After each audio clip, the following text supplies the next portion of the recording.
ഇന്ന് നമ്മൾ ഡിസ്കസ് ചെയ്യാൻ പോകുന്ന topic aplastic anaemia. Aplastic anaemia എന്ന് കേൾക്കുമ്പോൾ decrease in red blood cell count ആണെന്ന് വിചാരിക്കും. അത് പൂർണ്ണമായി ശരിയല്ല.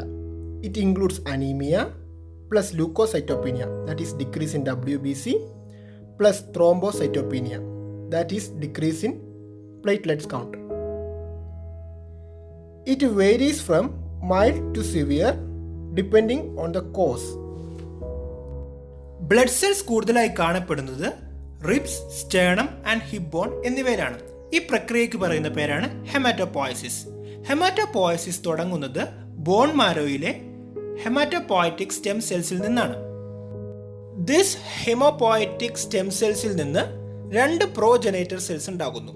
That is lymphoid progenitors and myeloid progenitors. ഈ ലിംഫോയിഡ് പ്രോജനേറ്റേഴ്സിൽ നിന്നാണ് ലിംഫോബ്ലാസ്റ്റ് ഉടലെടുക്കുന്നത്. Lymphoblast includes T lymphocytes, B lymphocytes and natural killer cells. From this myeloid progenitors, erythrocytes, that is RBC form ചെയ്യുന്നു. Megakaryocytes, which leads to the formation of platelets, and myeloblast, which includes monocytes, eosinophils, basophil and neutrophil. Now let us look into the causes.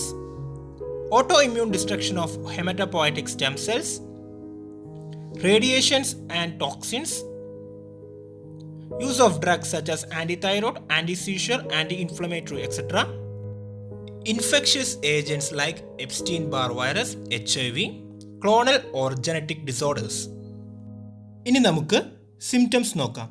Symptoms includes due to the decrease in RBC, fatigue, ക്ഷീണം അനുഭവപ്പെടും, and pallor, വിളർച്ച കാണപ്പെടും, and due to decrease in WBC, recurrent infections may occur. Then due to decrease in platelets, mucosal bleeding may occur. ഇനി നമുക്ക് diagnosis നോക്കാം. Diagnosis includes complete blood cell count and bone marrow biopsy. Treatment is designed according to age. If the patient is having age less than 50, stem cell transplant is advised. Then, if the patient is having age more than 15, immunosuppressive therapies using glucocorticoids and cyclosporine are advised. Blood transfusion is advised in severe cases. Let me conclude. Thank you for your patient listening. This is Mahin Shaparit signing off from Parikutima Talks.